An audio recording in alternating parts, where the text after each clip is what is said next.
Hello అండి, good morning. అందరూ ఎలా ఉన్నారు? ఈ మధ్య వీడియోలు చేయటం కుదరలేదండి. నేను చెప్పాను కదా, మా వారికి కొంచెం హెల్త్ బాగాలేక నేను తోట దగ్గరికి వెళ్ళాల్సి వస్తుంది. అందుకే వీడియోలు చేయట్లేదు. 2 రోజుల నుంచి కొంచెం రెస్ట్లో చేస్తున్నాను. వీడియో ఎందుకు చేస్తున్నానంటే, ఈ సంవత్సరం నుంచి మా వారితో తోటల దగ్గరికి వెళ్తుంటే దాంట్లో ఎంత కష్టం ఉందా, ఎంత నష్టం ఉందా అనేది ఇప్పుడు తెలుస్తుంది నాకు.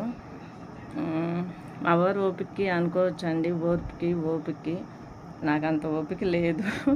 అందుకే ఈ వీడియో మీకు చెప్పాలని వీడియో చేస్తున్నాను. ఇప్పుడు మనం ఇది ఎవరిని ఉద్దేశించి కాదు, చెప్పాలనిపించింది చెప్పాను. ఎంతమంది చూస్తారో ఎంతమంది చూడరు, నచ్చని వాళ్ళు చూడొద్దు. ఇప్పుడు మనం ఒక పంట పండిస్తున్నాం కదా, ఒక రైతు, ఆ రైతు కష్టం వెనక 6 నెలలు శ్రమ ఉంటుంది. 6 నెలలు శ్రమ ఒక్క రోజులో ఎందుకు పనికి రాకుండా చేస్తారు, అదే చెప్పాలనుకుంటున్నాను ఈరోజు. ఇప్పుడు మన పంట చేతికి వచ్చేది, ఒక తల్లి నెల తప్పి ఆ బిడ్డ చేతికి వచ్చేదాకా ఎంత శ్రమిస్తుందో ఒక ఆడ మనిషి, పంట వేసిన రైతు కూడా అంతే శ్రమ పడతారండి. ఎందుకంటే నేను చూస్తున్నాను ఆ శ్రమ వెనక. ఆడ మనిషి గర్భిణీతో ఉన్నప్పుడు ఎంత కష్టాలు పడతారు, పంట పండించే రైతు కూడా అన్నే కష్టాలు పడతారు. దుక్కి దున్నిన కాడి నుంచి విత్తనం, మనం ఏ పంట అయినా సరే ఒకటని చెప్పనండి, ప్రతి పంట వెనక రైతు కష్టం చాలా ఉంటుంది. ఇంత చేసి మనం ఒక పంటను పండించుకొని, సపోజ్ మామిడికాయలే అనుకోండి, 6 నెలలు కష్టపడతామండి. 6 నెలలు కష్టపడి మన కాయలు కోసి మార్కెట్కి తీసుకెళ్ళాం. మార్కెట్లో కేజీ 20 రూపాయలు దాకా ఉంది. మాకు 10 రూపాయలు, అందుకంటే ఇవ్వనంది. కనీసం ఇప్పుడు కూడా ఆ డబ్బులు రాలేదండి. 2 నెలల నాడు కాయలు వేస్తే ఇంకా 10 రూపాయలని మాతో బేరం ఆడుతున్నారు వాళ్ళు. పక్కన అవే కాయలు 40 రూపాయల కేజీ వేస్తుంది. 6 నెలలు కష్టపడ్డ వాళ్ళకి 10 రూపాయల కేజీ. 10 నిమిషాల్లో నువ్వు కాయలు మా కాడ కొనుక్కుంటే 40 రూపాయల కేజీ. దీంట్లో ఎవరి కష్టం ఎంత ఉందండి? సరే, అది కూడా వదిలేసేయండి. రైతు ఆత్మహత్యలు ఊరికనే జరగవండి. ఎందుకు చచ్చిపోతారు, ఎందుకు ఇలా అవుతారు, వాళ్ళ కాపురాలు ఎందుకు రోడ్ల మీద పడుతున్నాయి అని ఇంతకుముందు ఒకటే ఆలోచించేదాన్ని. కేవలం మన వల్లే, ఎందుకు పబ్లిక్ వల్లే. ఒక రైతు కష్టాన్ని గుర్తించరు, ఎప్పుడు గుర్తించరు. వాళ్ళు ఎందుకు పిరికి వాళ్ళు అయిపోయి తెచ్చిన అప్పులు ఇళ్ళల్లో ఆడవాళ్ళకి తెలిసి కొంత, తెలియక కొంత, ఒంటి మీద బంగారం కొంత పెట్టుకొని అప్పులు చేసి ఒక పంటను పండిస్తారు. గిట్టుబాటు ధరకు రానప్పుడు ఆత్మహత్య చేశారని అనుకుంటారు. కానీ అది తప్పండి. గెలిచి చూపించాలి. పంట మనకి గిట్టుబాటు అవ్వలేదు కదా, దానికి ఎవ్వరూ ఆలోచించాల్సిన అవసరం లేదు. మామిడికాయ అంటే మేము ఏం చేయలేం, అడిగిన ధర కంపల్సరీ ఇవ్వాల్సిందే. దళారీదారులు కొనుగోలు చేసిన ధరకి మేము ఇవ్వాల్సిందే. మిగతా పంట అలా కాదు. సపోజ్ మీకు మిరపకాయ వేసారనుకో, పత్తి, వేరుశనగ ఇలాంటివన్నీ వేసి కూడా, ఇది అందరికీ తెలిసిన విషయం, ఎవరికి తెలియదని కాదు. నేనే కొత్త, మీరు తెలిసిన వాళ్ళు చాలామంది ఉన్నారు. మీరు వేసి గూడెంలో కాకపోతే రెంటే అవుతుంది. వాటిలో స్టోర్ చేసుకోండి. గిట్టుబాటు ధర మనకు నచ్చినట్లు.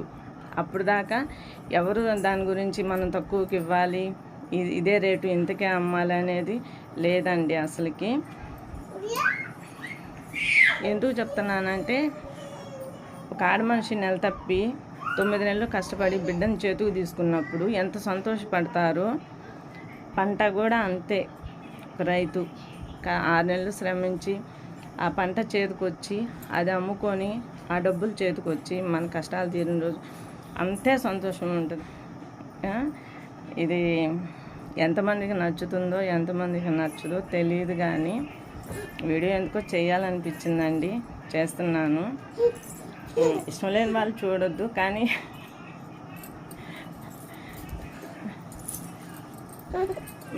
మన కష్టాన్ని మనమే గుర్తించాలని. ఏ ప్రభుత్వం ఎవరు ఏం చేయరండి. ప్రభుత్వాలు ఏం చేస్తారు, ప్రభుత్వం మాకు గిట్టుబాటు ధరలు చేయలేదు అని ఇదంతా కాదు. మన పంటను మనమే అమ్ముకునే హక్కు అధికారం మనకుంది.